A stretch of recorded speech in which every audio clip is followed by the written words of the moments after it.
What's your I finally met my online friend horror story? I used to play World of Warcraft with my now ex. Our guild leader actually wound up moving to our state with his wife. My ex and I broke up before we got the chance to hang out with the guy, and right after the breakup he messaged my ex essentially asking if it was cool if he and his wife got me drunk and took advantage of me. Ex showed me screenshots when I was getting my stuff from his place and I cancelled my plans to meet the guy and his wife. My ex had been physically abusive and broke up with me to date the girl he'd cheated on me with. I'd tried leaving before but he'd fake suicide attempts and I was so scared he'd go through with it so I stayed. Even though he was in a new relationship he tried to keep tabs on me and control me, but I saw it as my chance to escape. I happened to move right after we split and he didn't know my new address. I blocked him on everything. Somehow he kept getting information on me though. Turns out the guild leader was feeding him everything. I hadn't deleted the guy off Facebook cause I figured he was only a problem in person. When I confronted him over Messenger, bringing up the abuse, and the guy said he choked you because you guys were arguing and he was afraid he wouldn't get the chance to speak. He still loves you. Side note, the choking was cause I was defending myself against accusations of cheating, which I hadn't done. I met two LiveJournal friends, I'll call them Adam and Betty. Adam came from the East Coast, Betty came from the West Coast. They met in the middle and vacationed in my state so all of us could hang out. Betty was fine. Exactly the same in real life as she was on LiveJournal. Really pretty, too. Adam, though. Oh my fucking god. The first night we met up, we were going to karaoke. Adam and Betty would drive to my house, meet my mom, and pick Twin and I up to go to the karaoke bar. Betty doesn't drink, so she'd drive the rental car. They knocked. I opened the door. Missy, my elderly terrier mutt who I love so much, immediately made friends with Betty. Betty walked all the way in, backing Missy up, and then Adam walked in. It was like a switch had flipped. Miss Dog lost her shit. She did the I am going to kill you bark, hackles raised, tail tucked between legs, snarling, snapping, and it sounded like she was screaming. Mom asked me to help get the dog under control and in the back room, so I did. Mom said she was worried about this guy Adam, and wanted me to be careful. I said Missy was obviously freaked out about him, too, so I wouldn't trust him as far as I could throw him. So, we went to the karaoke bar. Betty ordered pop. This was a non-issue as she was a devout Mormon and didn't drink. I ordered pop, and Adam immediately started trying to talk me into alcohol because he knows I drink. Hard nope, dude. Being young and naive, I said maybe later rather than trying to pressure people to drink is a dick move and it makes people think you're a creep.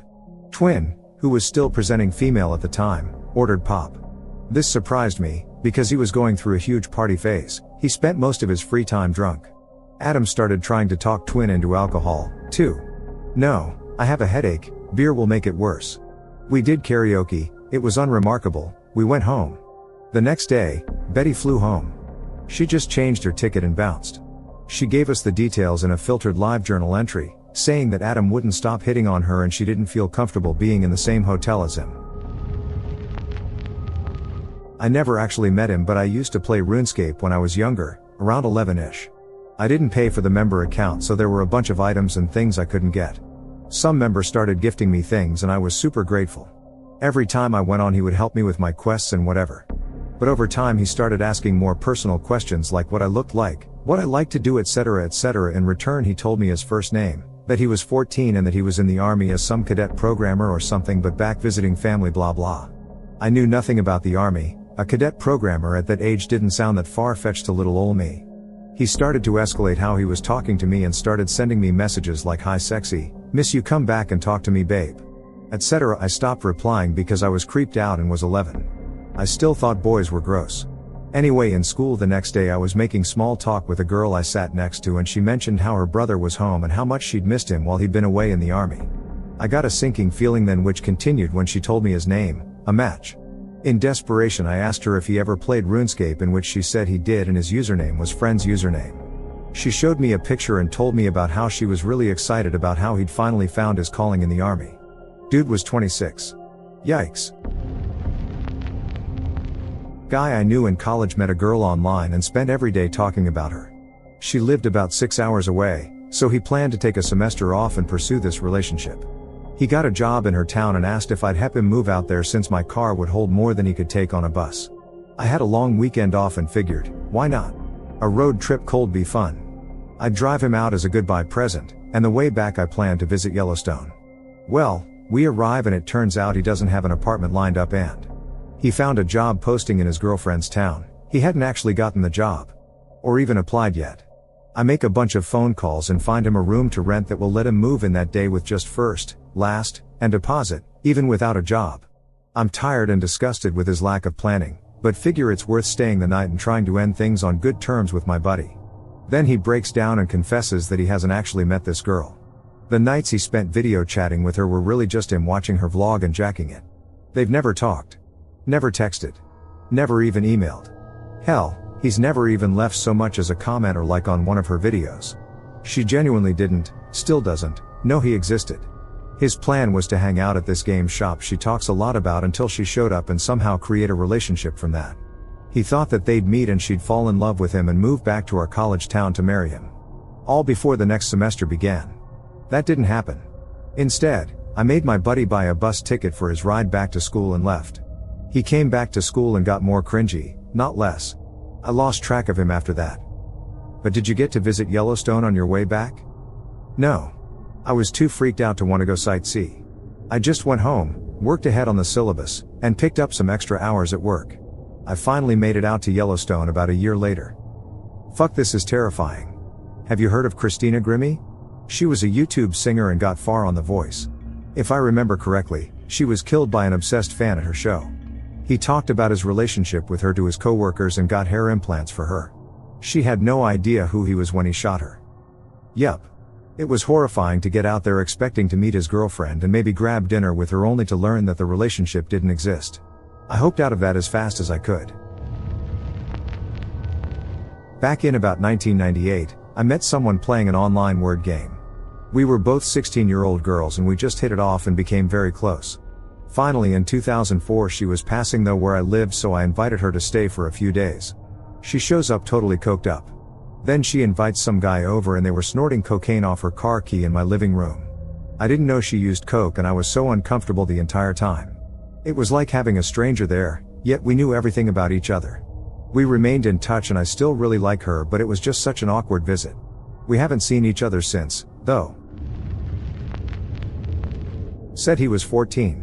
Turns out he was 38. My parents gave him a stern talking to. Edit, everyone is saying how he was a child molester and all that, but let me clear thing up. He was always nice and friendly online until I found his Facebook and saw his age. At which my parents had a mental breakdown. Was never allowed to play video games with him online again. Edit 2, okay maybe he was. Could be like my cousin, was 22 at the time, talking to a girl who was claiming to be 21. It was believable from her pictures and the makeup/Photoshop she used, and the fact that he met with her in a bar. After a few drinks at the bar he went to go hook up with her at what she claimed was her apartment. She messaged him a few days later. He went to go meet her with chocolates. I guess she made a joke about how he could pay her for sex with chocolate and alcohol, and got met at the apartment by a bunch of cops. Got arrested for distributing alcohol to a minor, soliciting a minor, sex with a minor, and rape of a minor. Due to her age, it cannot be considered consensual.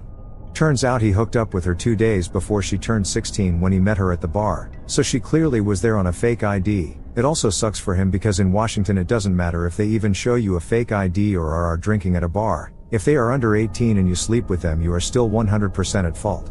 He just finished 2 years in prison because of that. The judge let him off easy because of the circumstances, but due to the law he still had to face prison time. Now because they met online, and he lived in a border town and met her on the other side of the state border, that it now falls into federal law, and the feds are going after him too. He could be looking at between 5 more years up to 20 years after he just got out of prison. It took them 3 years to convict him of the crime. In that 3 years he got married to a wonderful lady. They figured they would get to spend the rest of their lives together after those 2 years were up. Not if the feds get their way. I met a guy online, we really got on and he came over a few times so we could hang out. I did find him attractive and tried to hint that I was into him. Note, I can't flirt to save my life, but nothing ever happened. After a few dates he suddenly vanished offline. No social media, he wasn't answering texts or emails, nothing. I thought he'd ghosted me. After 6 months he reappears. I asked him where he'd been and he said I don't want to talk about it. A few weeks after, There was a fad where people were Googling their names and posting humorous stories they had found about similar people with their name. Mine was about a ship that had my initials, and I started to Google friends' names just out of boredom/morbid curiosity. Googled his name and found a local news story from his area. One of those crime and courts things that he had been done for statutory rape of a minor, online grooming, and had his computer and phone seized as evidence. I was the horror in this story. I was part of an online writing community that I really enjoyed, and I made a lot of good friends through the years. One man and his wife were visiting from another country, so another guy from my area and I were going to take them to dinner and have a nice in-person evening with sightseeing and conversation. Things kind of blew up for me at that time. My, now ex-husband and I were having major issues, and I was near my mental and emotional breaking point. I had lost 15 pounds in 3 weeks just from pure stress. On top of that, my family had chosen that evening to have a get-together for my uncle who would soon be traveling to undergo surgery for cancer. I showed up in body, but that was basically it. My mind was a million miles away. I wasn't talkative at all, and I left after about an hour. I feel like I lost 3 good friends that evening because of my behavior at dinner and my subsequent withdrawal from the whole community. I'm sure they look back on that evening and think what a nightmare host I was. This is way back in the mid-90s. Bulletin board systems were all the rage. I made friends with this guy from North Carolina. He was friends with a bunch of us from my dorm, mostly females, which should probably have been a red flag, but I was extremely naive at the time. A couple months in, he mentioned he was coming to our state for a wedding and asked if he could come by our college to meet everyone. It was agreed he'd sleep in my dorm room since my roommate was almost never around. Now, there was no discussion or thought of sex, but I was pretty excited to meet this guy and see if he was as funny and charming as he was online. Well, day arrives, dude shows up. I should mention that I and all my college friends were 18 or 19, this guy was 24. Or so he said. Guy looked like, and I'm not exaggerating, a cancer patient. Pale, gaunt features, long greasy pale blonde hair except where he was bald on top, and just generally looked like he was about to die or he was dressed as a ghoul for Halloween. He insisted on hugging all of us. I was trying to remind myself that looks don't matter and that he was a cool guy despite his very unsettling appearance. But then, when we all started hanging out, things just got worse.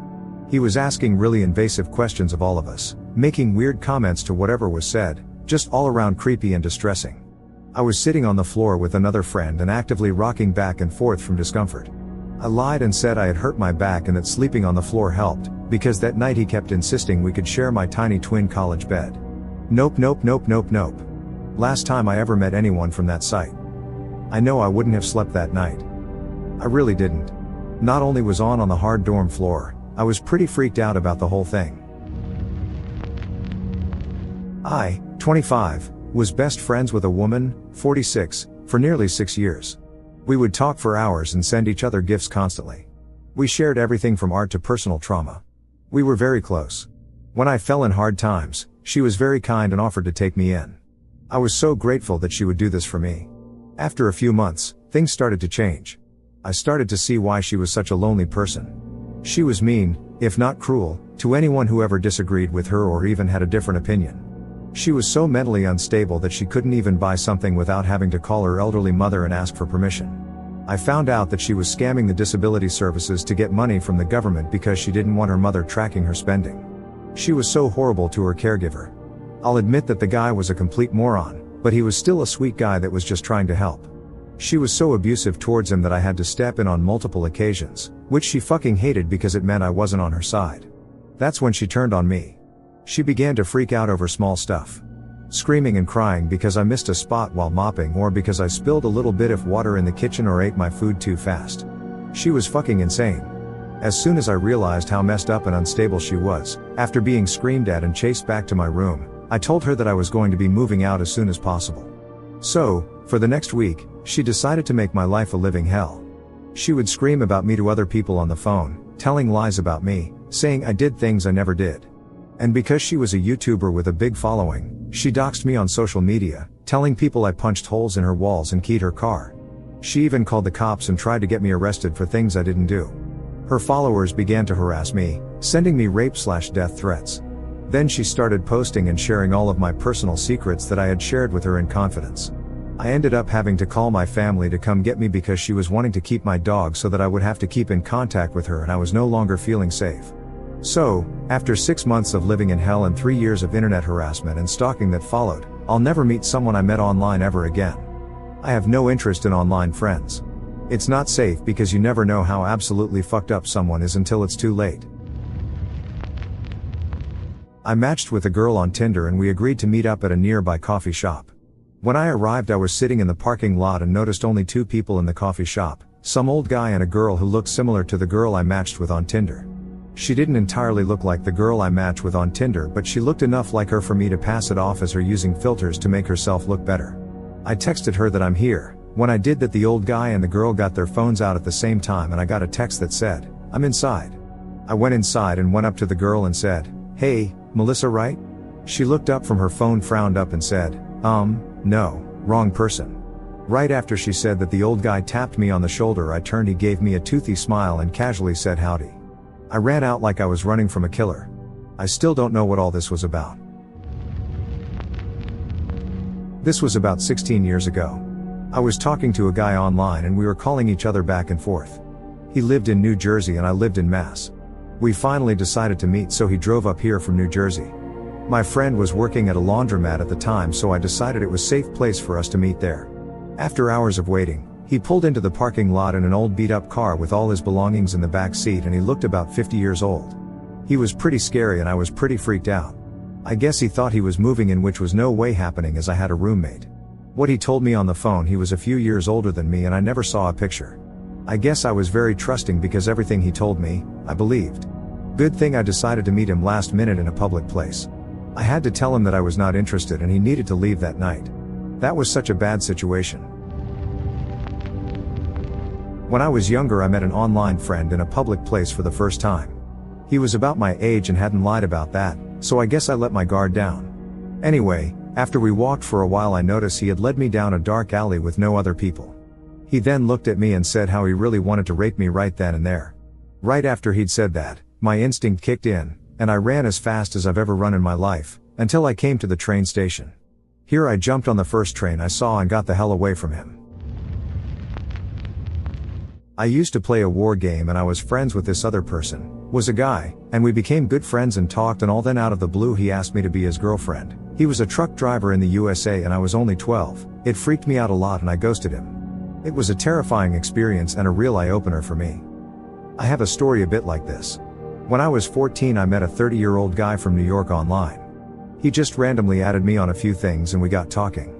He would send me messages all the time to check how I was, ask me about school, try to help me with my homework, and he'd tell me about his work and what he and his girlfriend were up to. He had been to see a lot of bands and musicians I liked and had even worked with a few of them, and I loved hearing about his life in New York. This is the weird bit.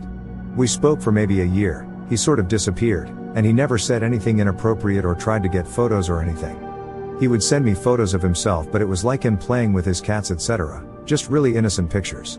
I think he genuinely just wanted someone to talk to, and in his head a minor with a similar taste in music was an appropriate person. I had a guy profess his love for me. Over Skype. He wanted to come see me. He lived in the UK.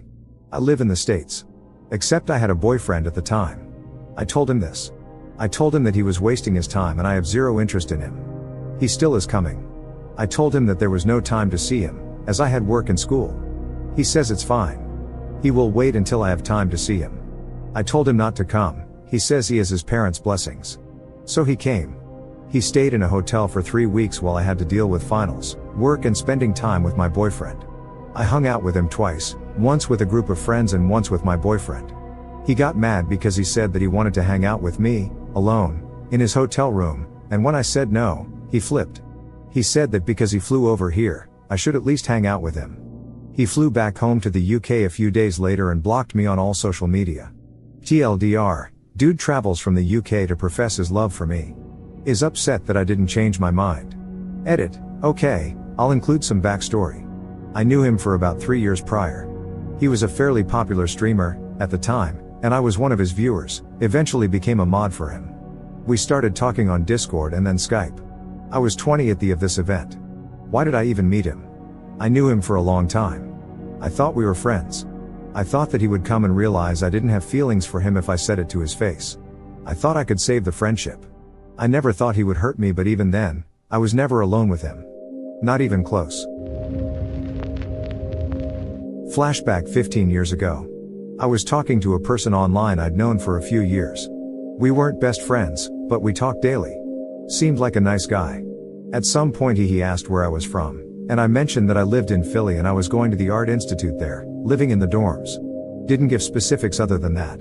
Most people knew I was an art student at the time. I posted it about regularly on LiveJournal. A few days later I come home from class and see a message on AIM. Figured out where you live.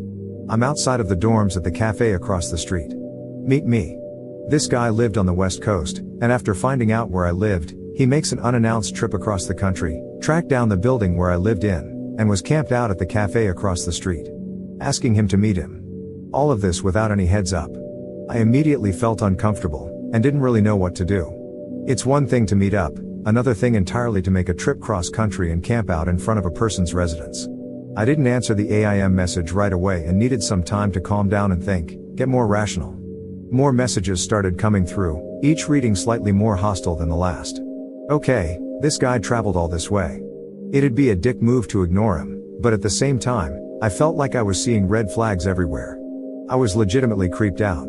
More messages came, and each time, they started to get more agitated, more impatient. He started asking for my class schedule so he could meet me outside class, asking where I'd be going, where I usually ate, what time my dinner schedule was. He started getting weirdly specific about wanting to know about every facet of my life. I was getting full-on stalker vibes. So I lied, and told him that I was visiting my sister and that I'd be back over the weekend, and I'd just miss him. That's when he said that's fine. I can wait. And he did. 3 days later, he's still there, still messaging me that he's still at the cafe. Waiting. What the fuck are you waiting for? Why are you here? Why didn't you tell me you were coming? My privacy was having huge issues with all of this, and it got to the point I started feeling legitimately scared. I made a decision. Rather than meet him, I'd log out AIM, create a new handle, pretend I never existed at that point. I completely abandoned my LiveJournal and started posting under a new name, and went so far as to change my entire online persona. I never heard from him again. I was 17-18, dude, 25 or so, was a friend I'd known though a group on Yahoo chatrooms for probably 4 or 5 years by that point. He and his long-term on/off girlfriend had broken up around the same time I broke up with an online boyfriend for cheating on me, so we had been sharing our sorrows. Totally platonic, nothing romantic was ever mentioned. He actually knew about my mom's mental health condition too and that I was uncomfortable around people with the same issue because she was super abusive to me and the mannerisms are a PTSD trigger for me. This is relevant. One day he says I'm coming up to my city for the weekend so we can hang out. I felt pretty blindsided because he hadn't said anything ahead of time, let alone asked me about it, and had no reason to come to my state even, which was a good 2-day bus trip, but I was too polite to tell him no. I picked him up from the bus station and dropped him at his hotel and then had to go to work, thankfully. I knew from that car ride that I didn't want to be around him in person because it was pretty instantly clear to me he had the same mental health condition my mom had. That alone made me super uncomfortable, but we also had nothing to talk about in person, and it was pretty clear he had come up with romantic intentions. I saw him for about 2 hours the next day and then lied and said I had work again. He suggested I could stay the night in his hotel. I declined. He got back to the bus station on his own. After a week or so of silence, he actually apologized for his behavior, which I appreciated, but we never quite got back on the right foot. Looking back, I know it could have been much worse, but at the time it felt terrifying and dangerous. This happened when dial-up was at its prime. I was young, self-destructive and couldn't care less. I just wanted to meet new people and have fun. I joined a chatroom and ended up finding someone who lived in my smallish town. We chatted for 6 months before agreeing to meet up. He was very aware that I was 14 at the time we started chatting, and I knew he was 30-something. At the time I thought he cared like a brother or a dad figure. I didn't know he was grooming me. It was just nice to be able to talk to someone who seemed like they cared about me. We decided to meet up for coffee for one day. We agreed to meet up at night a couple days later.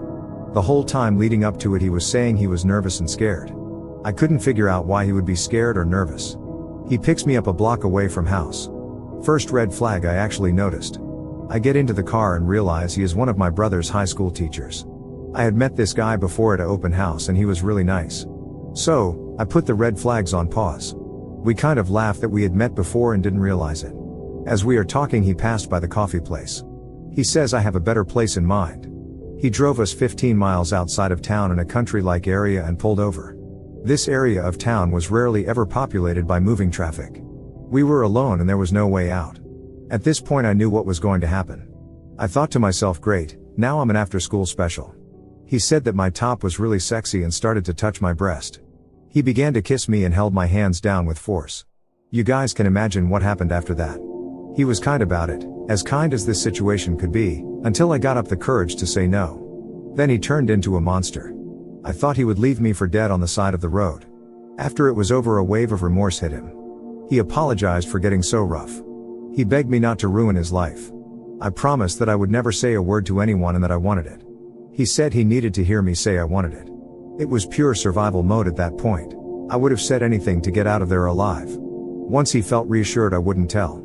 He helped clean me up, I was a bloody mess, and dropped me off a block away from home. So, that's my horror story. Don't trust people you meet off the internet. Did you report him? It's complicated. The short answer is no. I was scared he would hurt me or my brother. He was very violent during the attack, so I had no reason to believe he wouldn't hurt me or my brother. Another complication is that my father is a minister. I was taught that women ask for it by putting themselves into these sort of situations. So, I thought I deserved it. I was also taught sex outside of the marriage was life-ending. No one would ever love me or want me if I had sex outside of marriage. My dad often talked about how in the Bible days they would make women marry their rapist and how that wasn't a bad idea. I was 14 going on 15 at the time. I was not equipped to handle the level of trauma I had gone through. I kept quiet for a long time. I hope you're doing better. This is horrific and nothing you should have ever had to deal with. I hope he gets what's coming to him one day. I'm okay now. It took a long time to get to this place. He would pop in every now and then to let me know he was still around. He would turn up at my parents' church and assault me there. Not full-blown sex, just touching and forcing me to go down on him. It definitely made the whole moving on process impossible. Eventually he got bored of me and moved on. I went to therapy for several years and was able to regain parts of my life. It wasn't until he killed himself I was able to really heal. I now spend my time as a crisis counselor and suicide interventionist.